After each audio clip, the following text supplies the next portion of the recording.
I have buried 19 men in my life, and I only cried over one of them, and he wasn't even dead yet when the crying started. You want to know the truth about a man who leaves. It isn't the leaving that ruins him.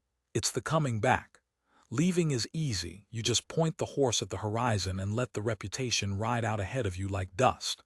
But coming home, a decade later, up a road you used to know with your eyes shut, that road doesn't forgive.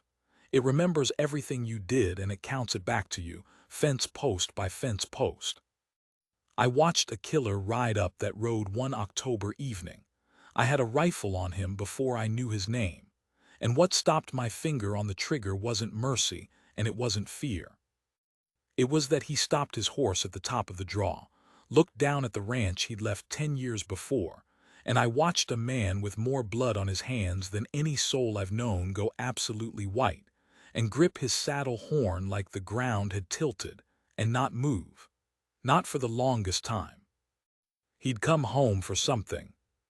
He just didn't know yet that it was already there, waiting on the porch, small and barefoot, and humming a tune it had no business knowing. Stay with me, this one I've never told all the way through. I don't think I've had the nerve. Old Pete was blind in one eye and mostly deaf, a healer gone gray at the muzzle, and he'd sleep through a thunderstorm sitting on his own tail. But that evening he came up off the porch board stiff-legged and pointed his nose northwest, up toward the mouth of the draw where the road came down out of the rocks, and he made a sound I hadn't heard him make in years. Not a bark. A low thing, way down in his chest. The kind of warning a dog gives when the thing coming isn't a coyote or a stranger, but something the dog half remembers and doesn't have words for. I set down my coffee. I was 58 that autumn, and my knees announced every change of weather a full day ahead, and I'd learned to trust an animal's ears over my own. I picked up the rifle by the door out of habit. Habit's the only thing that runs a man past a certain age, habit and stubbornness, and whatever's left of the people you loved. The light was doing that thing it does in October on the high plains, going long and gold and honey-thick, laying itself sideways across the grass so every stem threw a shadow 10 feet long. Dust hung in it. A rider was coming down the draw at a walk, in no hurry, letting the horse pick its footing, and the low sun was behind him, so all I got at first was a black shape against the glare. A man on a tired horse, hat pulled low, one hand loose on the reins and the other resting where a man rests his hand when he wants it near his hip and doesn't want you to know that's what he's doing. I know that rest, I've done that rest. Amos, that was Nell from inside, 10 years old, all elbows and questions. Amos, who's that? Get in the back room. But who? Nell. I didn't raise my voice. I never had to with her, which is a thing I've since decided was the great undeserved grace of my life. Back room. Now, take the dog. She went.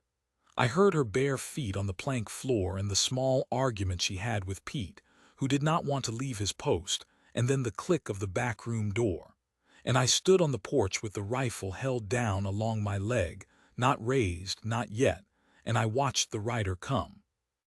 Let me tell you about the ledger, because you'll need to understand the ledger to understand me, and I am the only door you've got into this story. I keep a book, have my whole life. It started as a tally book, cattle brands, the ordinary arithmetic of a working ranch, but somewhere along the years it turned into something else, a place I put numbers when the world got too big to hold in my chest. When my Ruth died, I couldn't have told you a single true thing about my own grief, couldn't have named it, but I could tell you it was the 14th of March, that she'd been sick 9 days, that the doctor came twice and charged me $2 each visit, and that I dug the grave in 4 hours in ground still half frozen because I would not let another man do it. Numbers. Numbers I can hold. Feelings run through my hands like water, but a number sits still and lets you look at it. So when the rider came down the draw, this is what my mind did, the way another man's mind might pray. One rider. One horse, a bay, favoring the off 4, come maybe 40 mile today by the look of the salt on him. Man weighs 180, sits 140 pounds of it in the saddle like he was poured there. Winchester in the scabbard, one belt gun, a second under the coat by the way it hangs. 10 years. It has been 10 years and 7 months since a rider came down that draw that I did not already know by name. And then he came clear of the glare, and I did know him. My hand stopped, just stopped. The ledger in my head went quiet all at once, all those steadying numbers gone, and there was nothing under me but the fact of him. It was Wade Coyle. The Coyle Ranch is the ground I'm standing on, was his father's. Old Tom Coyle built it up out of nothing but grit and a mean streak, and he had 2 sons, and Wade was the elder, and Wade left it 10 years back in a way that a country doesn't forget. I'll get to the how of it. Just hold the name a moment. Wade Coyle, the Coyle who rode out. The one whose name you didn't say loud in the wrong saloon, because you couldn't be sure who at the bar had lost a cousin, or a brother to a gun that got its start right here on this dirt. He'd been a boy when I first knew him. I taught him to rope. I taught him to gentle a horse instead of breaking it, though his father broke everything he touched and taught Wade that too, and between the two of us Wade grew up crooked, the way a tree grows crooked when one wind's stronger than the other. I'd known him mean and I'd known him tender, sometimes in the same hour, and I hadn't laid eyes on him since the night he rode off with a dead man behind him and the law, and worse than the law, coming on. He stopped his horse at the top of the last rise, maybe 80 yards out, and he looked down at the place. I want to tell this part slow, because it's the part that mattered, and I've had years to understand it, and I'm still not sure I do. He looked down at the house his father built that I'd kept up, new shakes on the north side of the roof, the porch I'd rebuilt after the porch he grew up on rotted through.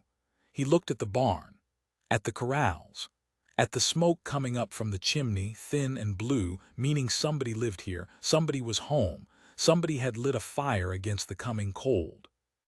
And Wade Coyle, who I am told killed a man in Ellsworth without standing up from his chair, who rode with the Dahlin outfit through the worst of the county wars, who had a reputation that arrived in a room a full day before he did. Wade Coyle went white as a sheet on a line, and grabbed his saddle horn with both hands like the earth had come loose under his horse, and did not move. He didn't see me. I was in the porch shadow with the sun in his eyes. He was looking at the whole of it, the whole living, breathing fact of the ranch, and I understood, watching him, that he had not expected it to be alive. He'd expected ruin. That's what I finally decided years on. A man rides 10 years toward a home he abandoned. He doesn't build up a picture of smoke in the chimney and fresh shakes on the roof. He builds up ash, weeds through the porch, cattle scattered, fences down, the whole of it gone back to the country. He rides toward that ruin because the ruin is what he thinks he deserves, and because a ruin can't ask you anything. But the fire was lit, and somebody had swept the yard. I watched all of this cross him at 80 yards in a light so clear I could see his throat move when he swallowed, and I did not raise the rifle. I want that understood.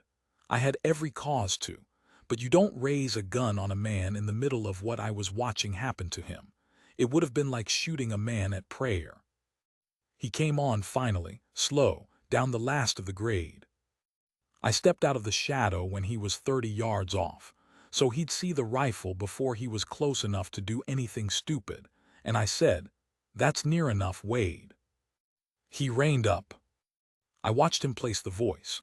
I watched him find my face and put a name to it, and I watched something happen behind his eyes that I did not have a number for and still don't. His hand came off his hip, slow, deliberate. He set both hands on the horn, plain where I could see them, and that told me more than any words could have, that whoever he'd become out there, some old wiring in him still ran back to me, still said, "This is Amos. You do not draw near Amos." "Amos Kettle," he said. His voice had gone rough over the years, gravel where there used to be creek water. "You're still here." Somebody had to be. My father, dead 6 years now, his heart in his sleep, which is more than he earned, but there it is. I didn't soften it. Wade and his father had ended in a place past softening. Buried him up on the rise by your mother. You'd have wanted to know that or you wouldn't. He took it standing. His jaw worked. Old Tom Coyle had put marks on that boy. I'd stitched myself more than once, and I never knew a son to grieve a father and hate him in equal measure the way Wade did, both at full strength forever. And Jesse, he said. Jesse, his little brother.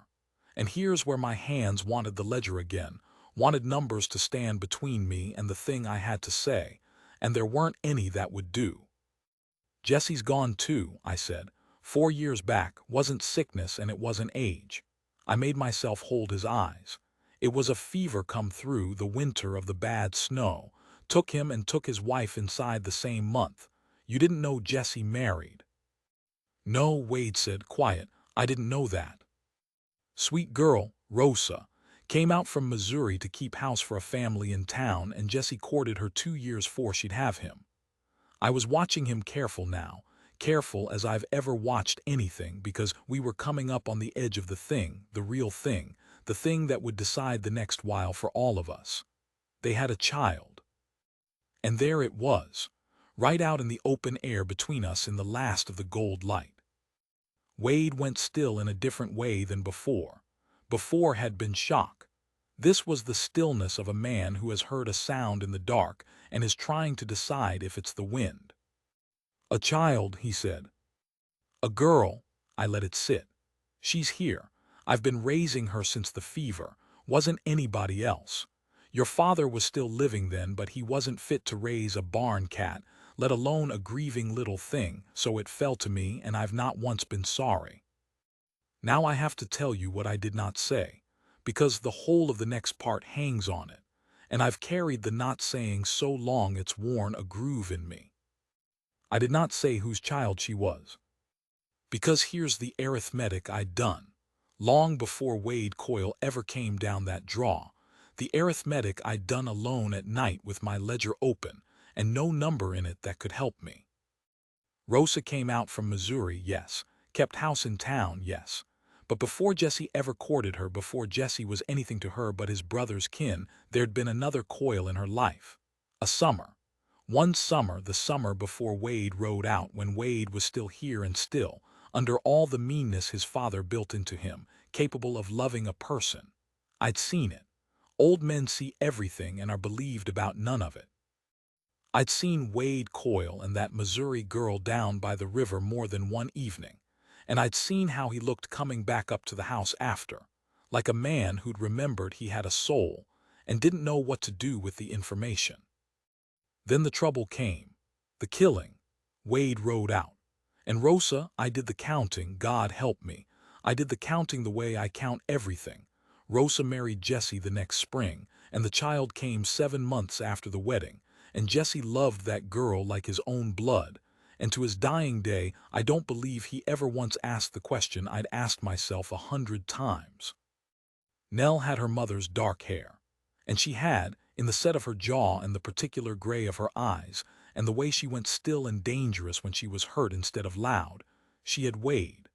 She had Wade so plain that some mornings it took my breath. She'd look up from the table with a thing in her face that was pure Wade Coyle at 9 years old, before his father finished the ruining, and I'd have to go out to the barn and stand a while. I didn't know, understand that. I did not know.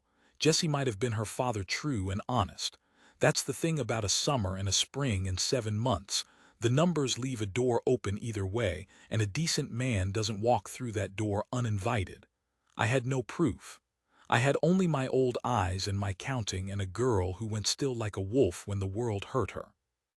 But standing there with a killer on a tired horse in my yard, I made a decision in the space of one breath, and I've never been able to decide since whether it was the right one or the worst thing I ever did. I decided he would not know, not the maybe, not the door left open. He would hear Jesse's child, and he would grieve his brother, and if there was any mercy in him he would ride on, and that little girl in the back room would grow up on this ranch under my crooked care, far from guns and reputations and men who'd cut a child's throat to get at her father. Because whatever Wade had been to me once, I'd buried 19 men, and I knew what followed a man like him. It follows on horses. It comes down draws at dusk, and it does not care who's on the porch. Jesse's child, Wade said, and I heard him take it as I'd meant him to, heard him fit it into the grief of his brother, and something in me eased and something else in me curdled, both at once, both full strength forever. Jesse's child, I said, and may I be forgiven for how easy the lie came. Can I see her? He said. No. It came out harder than I planned. He blinked. I mean, I said, and I gentled it because gentling was the whole game now. She's had a hard road, Wade. Lost her ma and her pa the same season. Barely trusts the ground to stay under her. She don't need a stranger with a gun on his hip riding in at dark. You want to do right by your brother's girl, you'll let her be. He looked at the house a long moment, that thin blue smoke. You lit a fire, he said, strange thing to say. Somebody swept the yard. Somebody lives here, I said. That's what living looks like. And Wade Coyle, I swear this is true. Wade Coyle put his sleeve to his eyes quick, the way a man does when he'll die before he'll let you see it, and turned his face off toward the rise where his mother and father lay, and got himself back under control with an effort I could see cost him. I'll water my horse, he said, then I'll go. You'll stay the night in the barn, I heard myself say, because I'm a stubborn old fool and I loved him once, and a man who's white in the face and can't look at a swept yard is not a man you turn out into the dark, even if he's killed more men than you've buried. There's hay. There's a stove. I'll bring you a plate, but you'll not come to the house and you'll be gone at first light and you'll not lay eyes on that child. Those are the terms and they're not for discussing. Why, he said, not angry, just worn down to the truth of things. Why give me the barn at all, Amos? You know what I am. You had a rifle on me. You're smart enough to know what rides behind a man like me.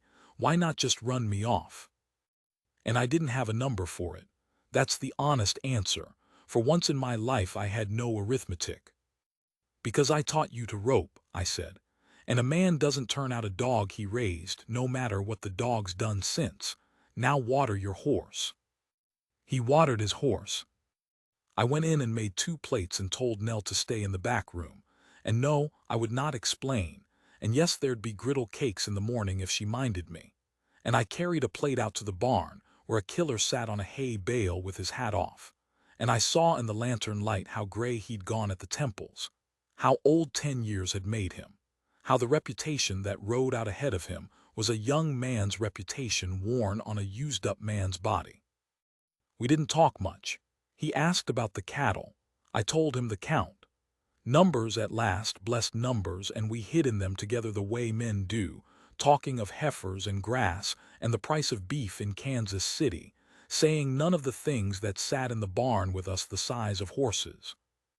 But once as I was leaving, he said, Amos, Jesse's girl, what's her name? And I should have lied. I'd lied about everything else that mattered. I should have made up a name. But I was tired, and I loved them both, the man on the hay bale and the child in the house, and the truth slipped out before my caution could catch it. Nell, I said.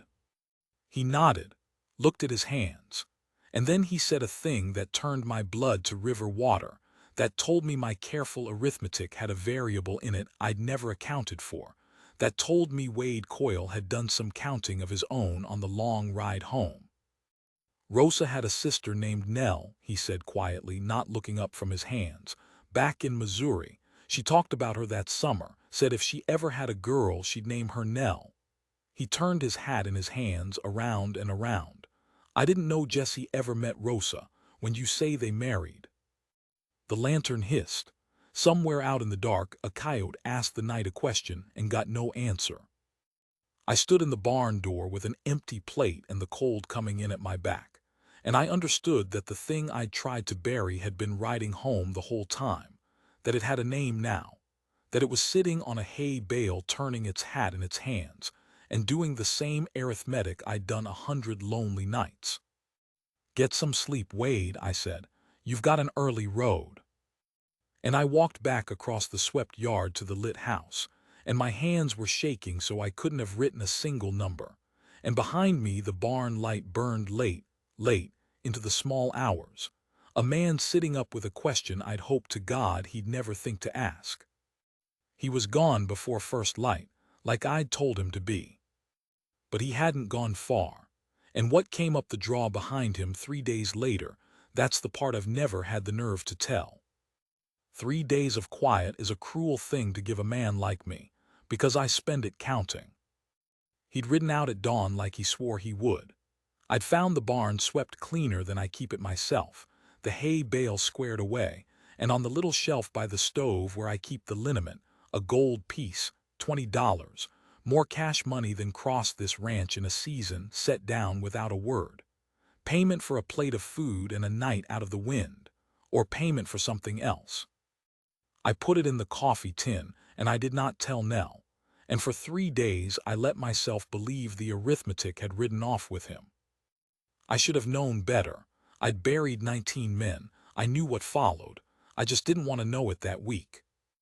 Nell knew something was wrong the way children know, which is to say completely and without any of the facts.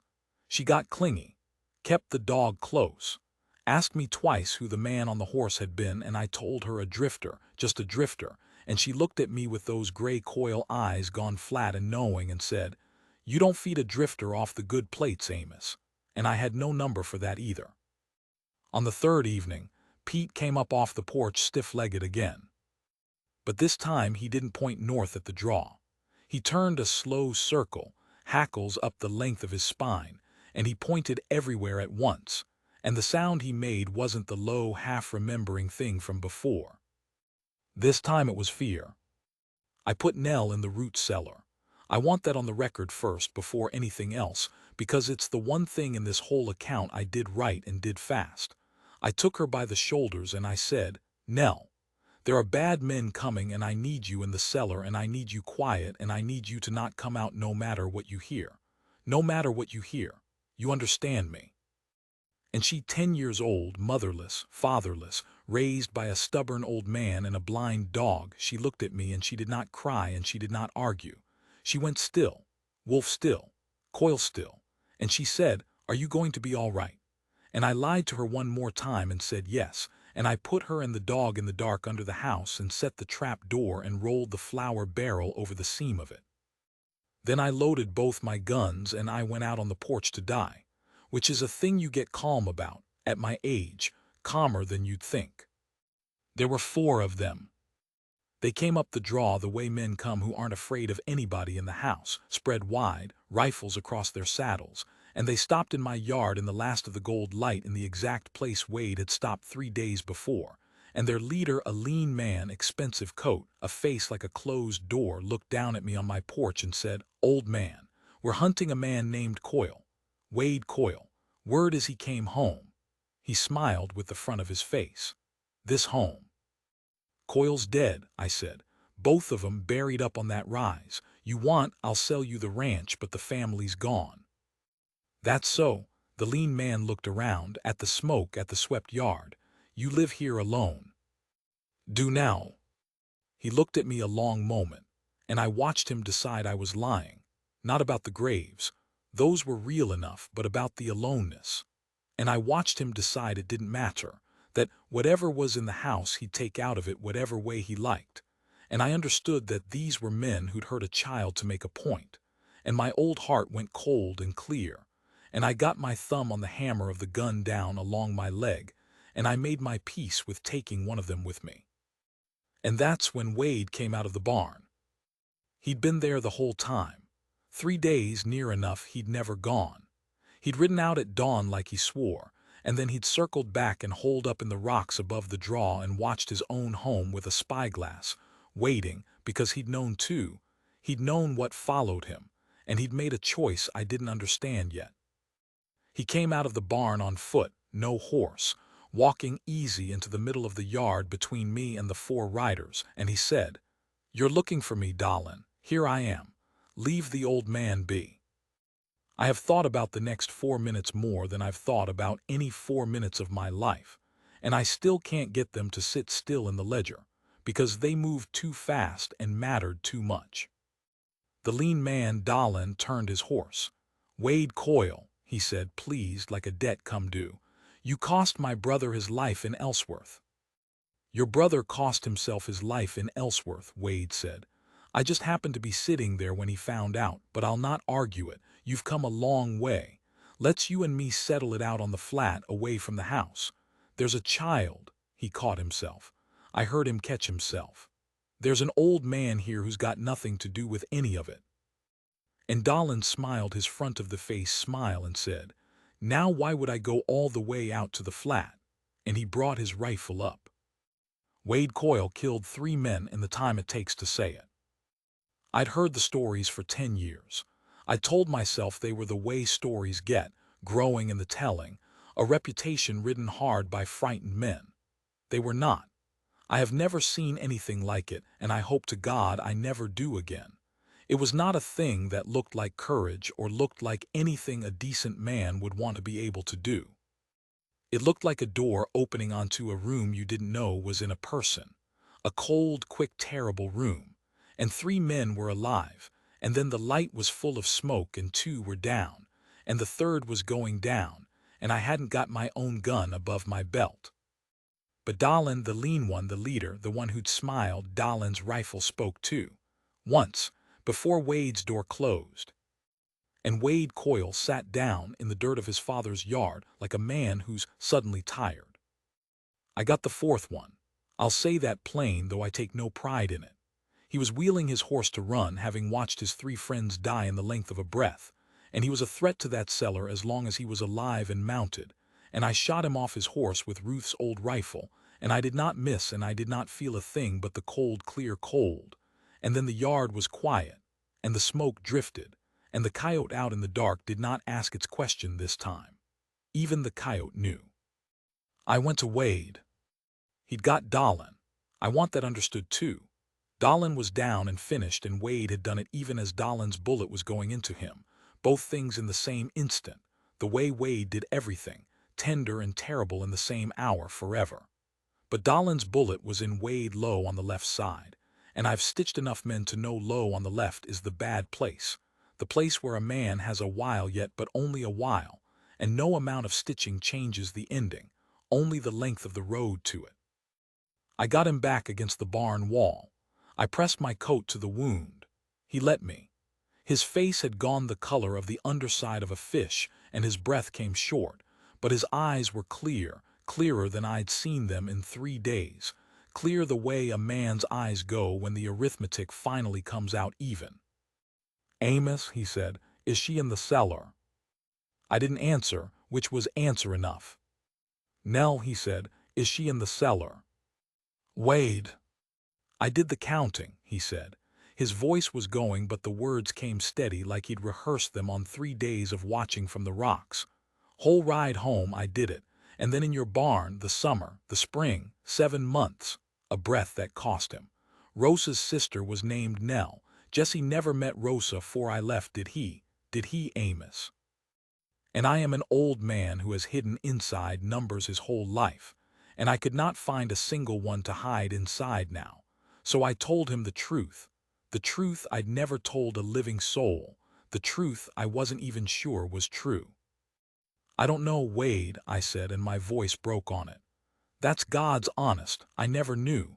The dates leave it open both ways, she might be Jesse's. But she's got your jaw and she's got your eyes, and she goes still like you did when your daddy raised a hand.